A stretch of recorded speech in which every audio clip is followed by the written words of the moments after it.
Du point de vue chrétien, Dieu est bienheureux. Et si Dieu n'était pas bienheureux, quelque chose serait scandaleux. Si Dieu était dépassé, si Dieu était incapable, si Dieu n'était pas dans l'appréciation des choses, si Dieu n'avait pas de plaisir dans ce qu'il fait, alors on serait étonné, on aurait quelques problèmes. Et l'expression « le Dieu bienheureux » est une expression qu'on trouve par exemple en 1 Timothée 1:11. C'est même la gloire de l'évangile du Dieu bienheureux, la gloire de la bonne nouvelle du Dieu bienheureux. Dieu est bienheureux. Et ça peut nous paraître scandaleux, parce qu'on peut se dire, mais comment est-ce que Dieu fait pour être bienheureux avec les circonstances actuelles, avec tous ces gens qui font n'importe quoi? Voilà un premier point, Dieu est bienheureux. Un deuxième point, c'est que nous sommes, nous, à l'image de Dieu. Et nous sommes donc faits pour être bienheureux. Et par exemple, quand Jésus le Christ, qui veut dire le choisi pour être roi, vient dans l'Évangile, il fait un premier discours, un premier sermon sur les béatitudes. Hein, c'est le début de ces discours. Et il y a ces 9 béatitudes, bienheureux, bienheureux, bienheureux. Nous sommes donc appelés au bonheur, non seulement d'un point de vue personnel, mais d'un point de vue politique. Hein, et nous avons à organiser notre propre bonheur. Voilà une deuxième réalité. Première réalité, Dieu est bienheureux. Deuxième réalité, nous sommes à l'image de Dieu et nous avons à organiser notre vie dans une perspective de bonheur. Application pratique. Si nous ne savons pas définir notre bonheur, il y a de fortes chances pour que nous soyons malheureux. On risque bien d'être malheureux parce qu'on aura mal défini notre bonheur. Et jour après jour, à la fin de la journée, quand je regarde ma journée, sur la base de quels critères est-ce que je vais regarder cette journée? Si mes critères sont justes, alors je pourrais dire que je regarderai ma journée dans une perspective de bonheur et je construirai mon bonheur et j'apprécierai mon bonheur et je serai heureux de cette appréciation. Si mes critères ne sont pas justes, alors j'ai de fortes chances pour entretenir des états d'âme qui ne sont pas des états d'âme, entre guillemets, normaux. Je sais bien que ce mot « normal » aujourd'hui est un mot presque scandaleux parce que tout est relatif et que finalement on va me dire « mais qui es-tu toi pour me dire comment est-ce que j'ai à être heureux ?» Justement, moi je ne dis rien, je prends simplement le message biblique et je vais donner quelques perspectives. Alors quelles sont ces perspectives? Soyons pragmatiques. Soyons, c'est un peu compliqué le mot pragmatique, soyons concrets, donnons-nous des possibilités faciles, accessibles pour être heureux jour après jour. Ces possibilités, c'est d'avoir 6 repères, 6, 2 fois 3, repères d'éléments agréables du bonheur et leurs 6 opposés qui seront des éléments désagréables. Quels sont ces repères? Les 2 premiers, c'est l'amour et la paix. Les 2 suivants, c'est la satisfaction et le plaisir. Et les 2 derniers de la première tranche de 6, c'est la sérénité et la joie. Et il me semble qu'avec ce bouquet de 6 états d'âme, alors j'ai une perspective du bonheur qui est suffisamment complète pour qu'elle puisse toucher à tous les domaines de ma vie et pour qu'elle puisse être envisagée d'une manière suffisante pour moi pour que je puisse m'en servir pour travailler à mon bonheur et faire que mon malheur s'estompe. Travailler à mon bonheur, c'est trouver l'amour, il faudra qu'on en parle, c'est trouver la paix, il faudra qu'on en parle, c'est trouver la satisfaction, comment être satisfait. Est-ce qu'on fait du bon travail? Est-ce que c'est satisfaisant quand un enfant pleure? Oui, moi ça ne me gêne pas. Hein, mais le tout, c'est qu'est-ce qu'on en fait? Est-ce qu'on est dans le plaisir? Est-ce qu'on est dans la Quatrième chose, est-ce qu'on est dans la sérénité? Est-ce qu'on est dans la joie? Ou au contraire, est-ce qu'à l'inverse de l'amour, est-ce que je suis dans la peur? Il faudra expliquer pourquoi. Est-ce qu'à l'inverse de la paix, je suis dans la colère ou toutes sortes de choses de la famille de la colère? Est-ce qu'à l'inverse de la satisfaction, je suis dans l'insatisfaction? À l'inverse du plaisir, je suis dans la frustration? À l'inverse de la sérénité, je suis dans la fébrilité? À l'inverse de la joie, je suis dans la tristesse. Et donc, si ma vie est une accumulation, je récapitule, de peur, de colère, d'insatisfaction, de frustration, de fébrilité et de tristesse, alors je peux dire que quelque part, je vais me trouver dans la dépression. Parce que je suis accablé de ces états d'âme qui sont trop lourds pour moi. Je ne sais pas qu'en faire en fait. Si j'ai peur, mettons, de mon conjoint, si je suis en colère contre mes parents, si je ne suis pas satisfait de ce que je fais parce qu'en fait, je n'ai pas choisi le travail que je fais, si je suis frustré parce que je suis obligé de continuer dans ce travail, si je suis fébrile parce qu'en fait, toute circonstance est difficile, et si je suis triste parce qu'au bout du compte, je suis accablé par tout ça, alors ce n'est pas anormal que, comme dit Jacques Brel, que l'amour craque parce qu'il a trop ployé, parce qu'on a trop chargé. Et donc qu'en fait mes états d'âme soient quelque chose qui m'accable et qui fasse que je sois effondré. Définir mon bonheur, c'est donc, là j'ai bien conscience de l'avoir fait de manière arbitraire, mais c'est lui donner, plutôt lui donner une visibilité et me donner un moyen quelque part d'acquérir quelque chose d'agréable et d'autre part de faire que s'estompent les choses désagréables. Alors avec ça, si quelque chose est compliqué, aidez-moi à le rendre plus simple. Concrètement, comment tu peux aborder chacun des 6 points que tu as mentionnés? L'amour, la paix, la sérénité. Concrètement, on va faire dans les 6 états d'âme agréables, on va faire 3 couples. Le premier couple, amour et paix, touche aux personnes. J'aime quelqu'un. Et l'amour est ce qui résulte de la relation à quelqu'un. La paix touche les personnes. Je suis en paix avec quelqu'un, alors que je suis serein par rapport à une circonstance. Le premier couple touche les personnes. Donc de manière concrète, je sais qu'à l'égard des personnes, quand je vais rencontrer Eric et Valérie, quand je vais faire la connaissance de Francis, je vais, moi, rechercher à ce qu'il y ait de l'amour, à ce qu'on se connaisse, à ce qu'on puisse s'apprécier. Et de fait, je vais construire mon bonheur dès l'instant où je vais respecter Francis, où je vais rentrer dans une vraie connaissance de Francis. Et de ce fait, ce qui résultera, c'est de l'amour. Alors, dans le couple amour et paix, on voit 2 aspects très différents. L'amour résulte de l'appréciation de l'autre, alors que la paix résulte de la justice qu'il y aura entre l'autre et moi. Alors soyons un peu plus concrets, ça c'est un peu conceptuel.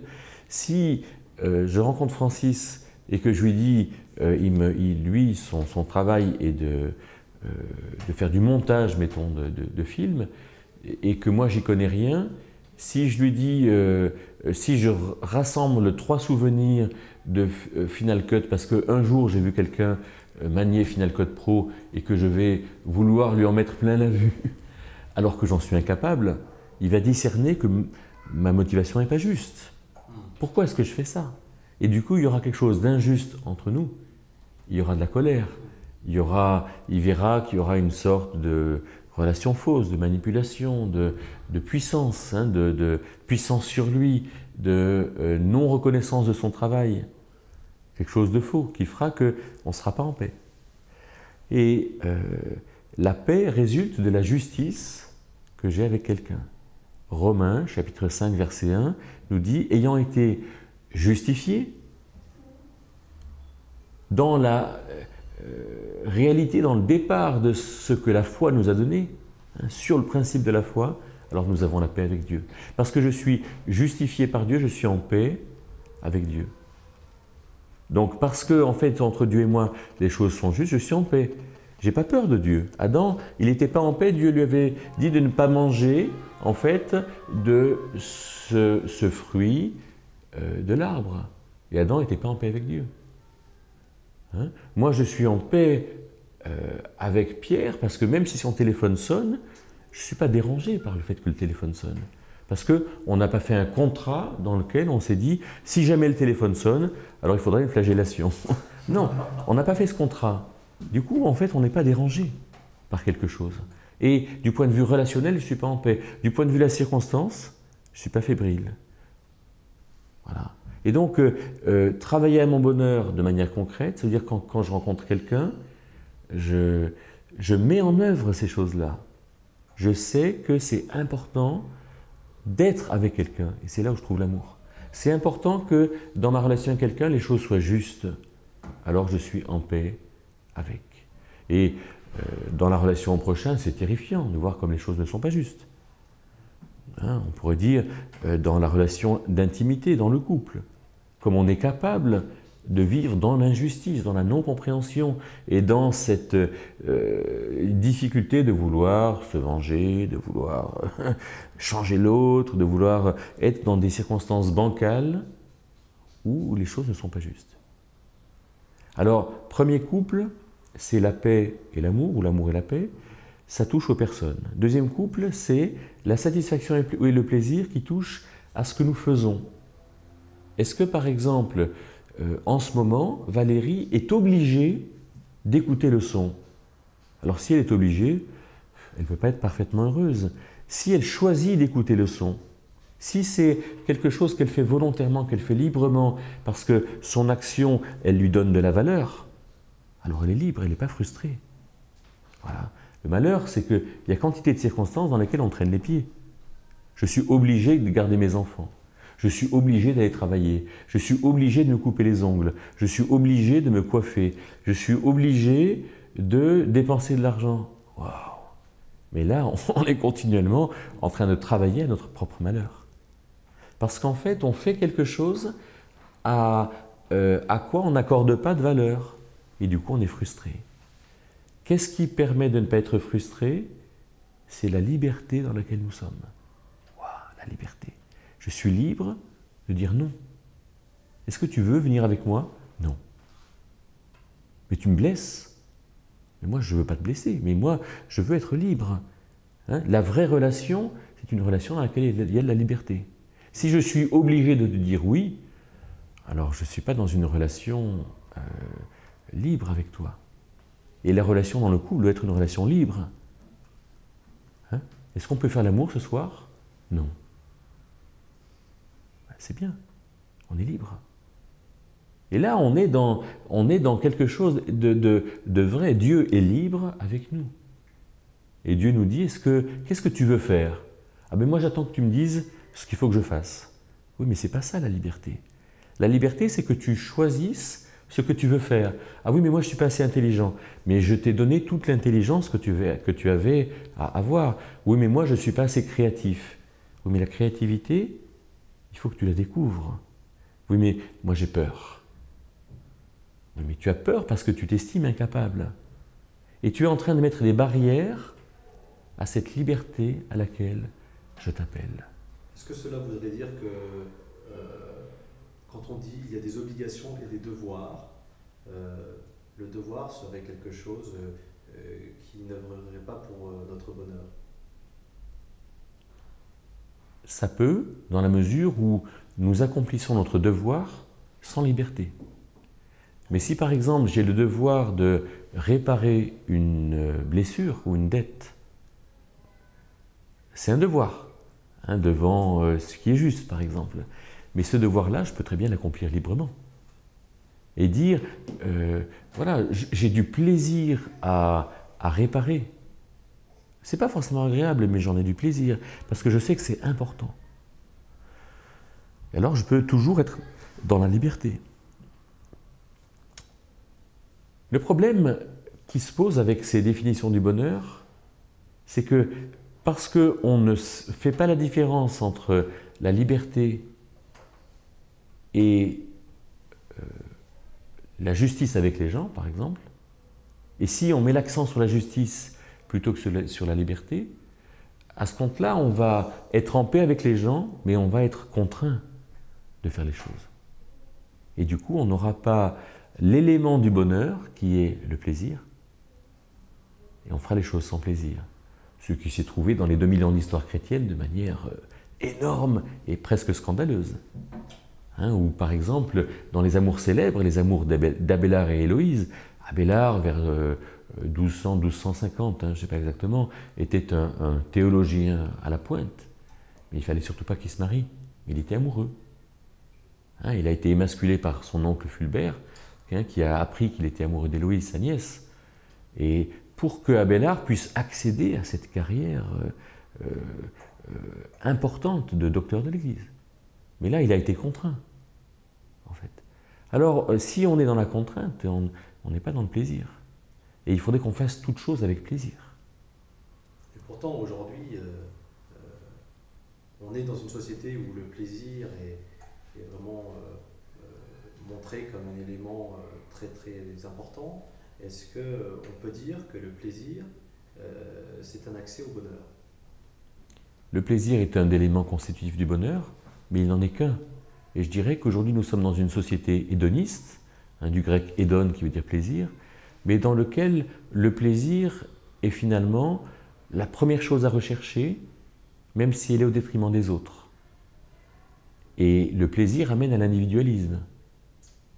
Si mon plaisir est d'être seul,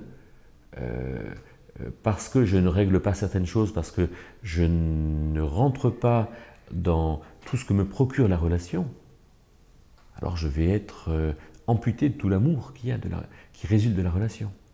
Et donc notre société qu'on appelle aujourd'hui post-moderne est une société dans laquelle l'individualisme a toute sa force. Et du coup, je vais moi avoir du plaisir parce que j'aurai une belle chaise, parce que j'aurai des bons outils, parce que j'aurai du silence. Mais je n'aurai pas l'amour lié à la relation. C'est pour ça que Dieu ne nous appelle pas au plaisir, mais Dieu nous appelle à l'amour. Mais dans l'amour, il y a du plaisir. Est-ce que je ne suis pas trop compliqué? C'est pour ça que je trouve que définir le bonheur avec ces 6 éléments, 2 qui sont liés à la personne, 2 qui sont liés à l'action, la satisfaction et le plaisir, et 2 qui sont liés aux circonstances, la sérénité et la joie, sont 3 approches différentes de participer à mon bonheur. Je suis aujourd'hui avec vous, je suis dans la relation, je vous écoute, vous êtes important, c'est important qu'on fasse ces choses ensemble. Alors là, il y a de l'amour qui résulte de la connaissance, du respect et de quantité de choses. Je suis aussi dans un projet collectif dans lequel il faut que les choses se fassent de manière juste et qui donneront la paix. Voilà comment, du point de vue relationnel, je participerai à mon bonheur et je ferai que mon malheur s'estompera. Si je suis vraiment avec vous, alors je n'aurai pas peur de vous. Je n'aurai pas peur de ce que vous allez me dire. Je n'aurai pas peur de moi d'être trouvé insuffisant, parce que mon insuffisance sera en quelque sorte nourrie par votre présence. C'est ça qui est beau dans la relation. On n'a pas peur d'être insuffisant en fait. Les gens qui ont peur, les timides, sont des gens qui ne rentrent pas vraiment en relation. Ils se déprécient et de ce fait, ils ne rentrent pas en relation parce qu'ils ont peur des autres. Du coup, ça ne marche plus. Par rapport à mon action, deuxième aspect, alors je suis en train de faire quelque chose. Comment est-ce que je peux faire quelque chose de bien? La belle affaire. Est-ce que ce que nous faisons est bien ou satisfaisant? Qui peut objectivement répondre à ça? Personne. Si. On peut le répondre de manière individuelle si on a la conviction devant Dieu que ce que nous faisons, il faut qu'on le fasse. C'est là où notre action prend tout son sens. C'est là où notre action est vraie, parce que nous avons la conviction qu'il faut que nous la fassions. Et là, on est dans la foi, et on n'est pas du tout dans la religion, pas vrai? On n'est pas du tout dans l'obligation de faire quelque chose. On est dans la mise en œuvre de quelque chose qui résulte de ma relation avec Dieu. Alors si ce que je fais entre dans ce cadre de la connaissance de la volonté de Dieu, alors je suis effectivement dans quelque chose qui peut être satisfaisant. Parce que je suis obéissant simplement. Dieu m'appelle à faire quelque chose, il me le montre dans ce travail de la conscience. On ne va pas rentrer là-dedans parce que c'est un sujet à part et nous, on est en train de parler du bonheur. Mais si je sais définir ce que c'est que la conscience, si je sais avoir une conscience claire devant Dieu et de ce fait être dans un projet qui est important, alors je serai satisfait. Mais aussi j'en aurai du plaisir. La satisfaction, c'est le sentiment qui résulte de la mise en œuvre de ce qui est juste. Alors que le plaisir, c'est le sentiment qui résulte de la mise en œuvre de ce qui a du prix. Voilà, je vais le répéter parce que c'est un peu compliqué, le répéter pour ce qui touche à l'action. Quand je fais quelque chose, je suis satisfait parce que c'est juste, mais j'en ai du plaisir parce que je l'apprécie. Je ne suis pas contraint, je suis libre de le faire, je l'apprécie. Et par rapport à mon action, il y a donc deux choses, ce qui est juste, je fais ce qui est juste et j'en suis satisfait, ce qui a du prix, deuxième chose, j'en ai du plaisir. Mais c'est exactement la même chose par rapport aux gens. Je fais ce qui est juste, alors je suis en paix avec les gens, mais je les apprécie, alors je les aime. C'est exactement la même chose par rapport aux circonstances, troisième couple. Je sais que Dieu est juste dans mes circonstances, alors je suis serein. Il est souverain, il est juste. Toutes circonstances le servent et il utilisera toutes circonstances pour faire arriver à quelque chose de bien. Alors je suis serein. Je suis serein parce que Dieu est souverain. Mais je suis joyeux parce que la circonstance en fait, dans laquelle je vis est une circonstance appréciable. Voilà. Je peux, moi, vraiment apprécier tout ce que je vis parce que ça a du prix. Et du coup, je peux me réjouir. Comment est-ce que la Bible dit « réjouissez-vous toujours ». Ah oui, la belle affaire.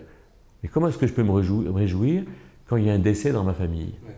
Eh bien, me réjouir parce que, ce n'est pas le sujet, mais par exemple, la mort est une grâce. C'est affreux de vivre éternellement dans la condition dans laquelle je suis. Je suis dans un corps misérable. Il est beau mon corps, mais il est marqué, il est touché par tout ce que j'ai mal fait. J'ai trop mangé, j'ai trop bu, j'ai pas assez dormi, je me suis trop fatigué, etc. Mon corps est marqué par la médiocrité de tout ce que j'ai pu faire. Alors j'attends avec sérénité ce moment où mon corps présentera tous les caractères, toutes les réalités de l'aboutissement. C'est ce qu'on appelle la gloire. Voilà. Dans la gloire, toute la manifestation de ce que je serai elle sera manifestée. Tout le bon côté de la création de Dieu sera manifesté. Et il n'est pas encore manifesté. Alors au nom de quoi, moi, je voudrais que ma vie dure? Non. C'est sûr que ma dernière fille a 11 ans, donc je souhaite bien vivre suffisamment longtemps pour être un vrai père pour elle. En attendant, si Jésus revient demain, c'est fini la fatigue, c'est fini la souffrance, c'est fini la difficulté.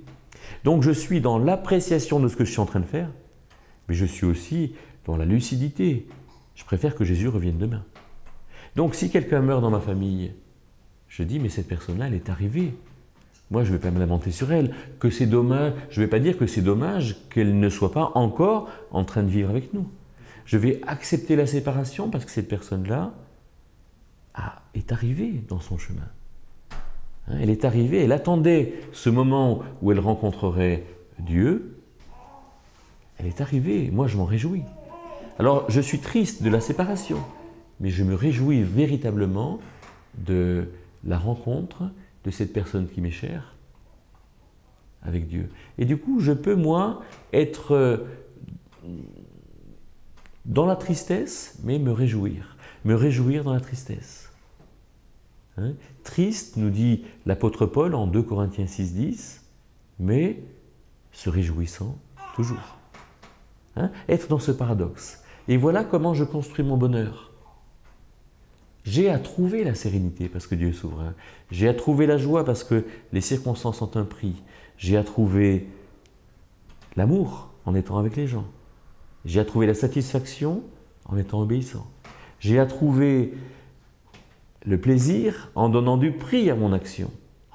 Et tout ça, je ne peux le trouver dans l'absolu quand dans la mesure où je connais véritablement le Dieu qui me permet d'accéder à tout ça.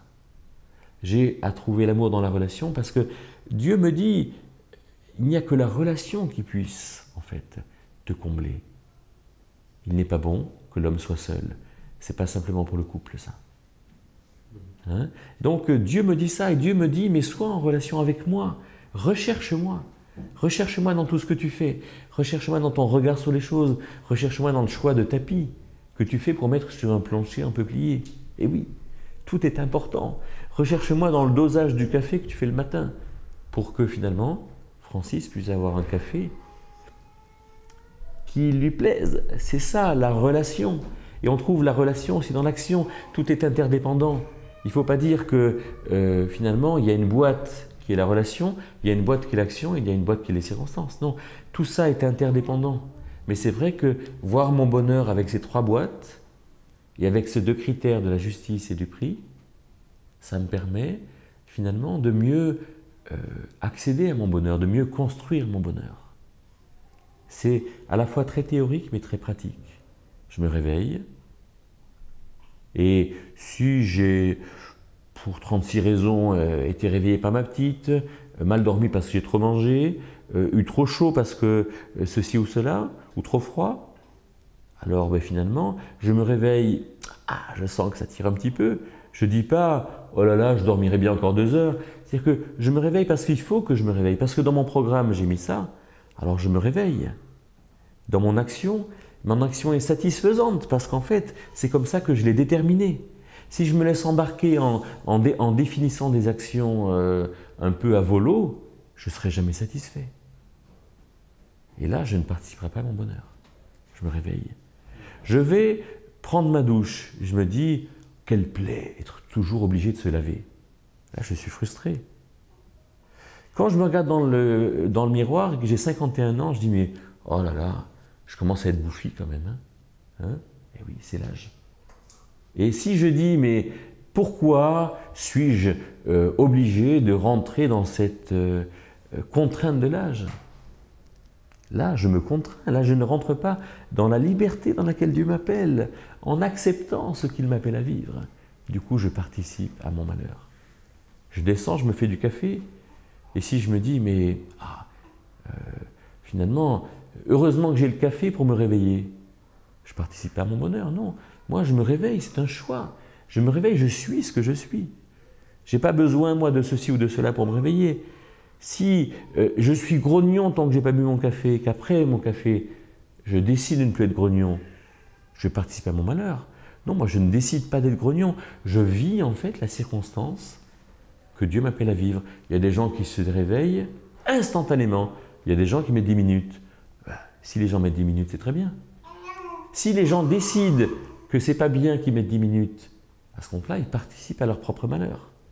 Et donc, toute cette réflexion sur le bonheur, c'est de savoir comment construire une journée dans laquelle je ne participe pas à mon malheur.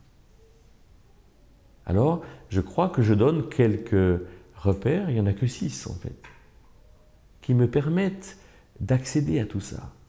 Et qui font qu'une fois que j'ai pris mon déjeuner, je dis « oh là là », je ne dis pas « oh là là, je ferai la vaisselle demain ». Non, je choisis librement, et je ne suis pas frustré, de laisser la vaisselle dans le bac si je n'ai pas de lave-vaisselle, ou dans le lave-vaisselle, etc.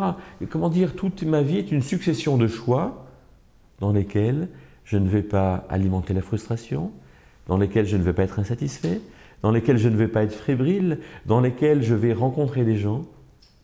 Et de ce fait, les choses vont aller, je vais construire quelque chose, non seulement pour moi-même, mais pour les gens qui sont autour de moi et qui vont profiter de tout ça. Ce que tu veux dire, donc, c'est que le bonheur, c'est quelque chose qui se choisit. À tout moment. Pourtant, moi, ça me paraît difficile d'appréhender des situations où finalement tout est contre nous, c'est-à-dire que tout se casse la figure autour de nous et dans laquelle on n'a pas de préhension possible. Est-ce que c'est une fatalité? Quelle va être ton attitude face à ça? Alors, ça m'intéresserait que tu me donnes Un ou deux exemples. Je vais prendre un exemple. Par exemple, je suis papa et je perds mon enfant, donc très jeune, et je suis complètement désemparé par rapport à ça. C'est quelque chose qui participe à mon malheur, que je le veuille ou pas, finalement, c'est pas quelque chose que j'ai choisi. Et situation face à laquelle je n'ai pas de préhension. Qu'est-ce que j'en fais? Alors, par rapport à la relation, on va reprendre autre chose, hein, relation, action, circonstance. Par rapport à la relation, j'en ai une perte. Et je suis en quelque sorte privé d'amour parce que je suis privé de cette personne qui est mon enfant. Mais par rapport à la circonstance, Dieu permet que j'ai perdu mon enfant. Et parce que Dieu est souverain, alors cette circonstance a toute sa réalité.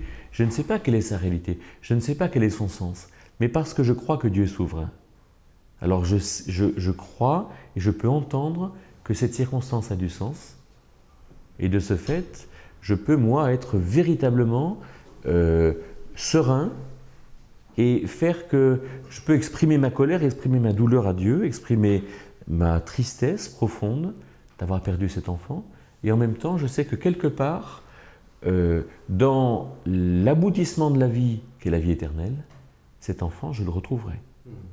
Je ne l'ai pas complètement perdu. Je vais passer un temps de ma vie, qui est relativement court, environ 80 ans, dans lequel cet enfant ne sera pas là, mais dans lequel je vais construire quelque chose, dans lequel cet enfant est là, parce que c'est comme ça que Dieu l'a fait, et il y a tout un sens autour de ça. Alors si je regarde les choses comme ça, je ne vais pas dire que c'est facile de vivre un deuil. Non, ça reste difficile, ça reste douloureux, mais c'est quelque chose dans lequel personnellement je peux vivre un véritable bonheur qui est un mélange, en fait, de joie et de tristesse. Joie d'avoir un enfant, tristesse de l'avoir perdu, mais aussi satisfaction de participer à une œuvre dans laquelle cet enfant est là et dans laquelle cet enfant sera là éternellement. Est-ce qu'il faut le plus le creuser ou est-ce que tu as un autre exemple à donner? Un autre exemple, hein, le malheur du monde, par exemple, la pollution, l'esclavage. Oui, c'est ça aussi, ouais, des malheurs universels, j'ai envie de dire. Voilà. Moi, je chante dans un groupe de gospel depuis 12 ans, et c'est vrai que chaque fois que je parle de l'histoire de l'esclavage, mais je dis, mais comment Dieu a-t-il permis que des choses pareilles se fassent? Mais c'est invraisemblable, l'esclavage.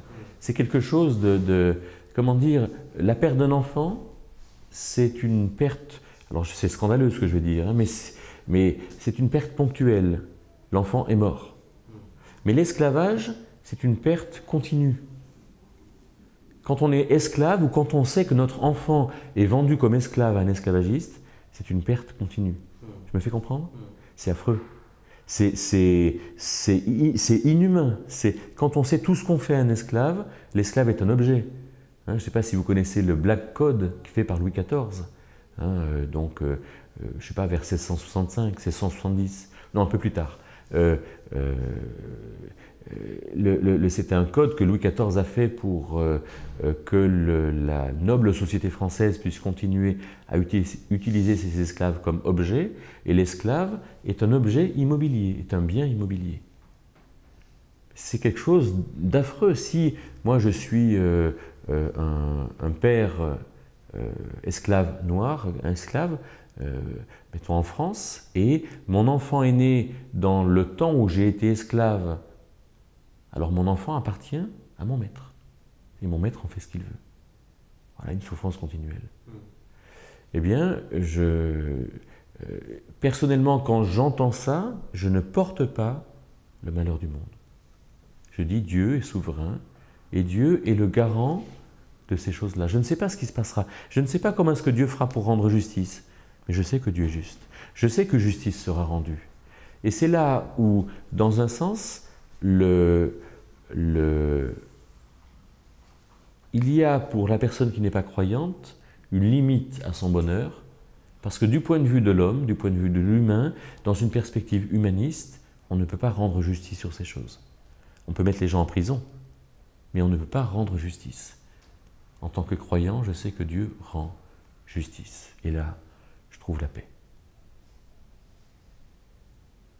Alors, je vais compléter la chose en disant, je ne me porte pas en sauveur. Je ne suis pas moi le sauveur du monde.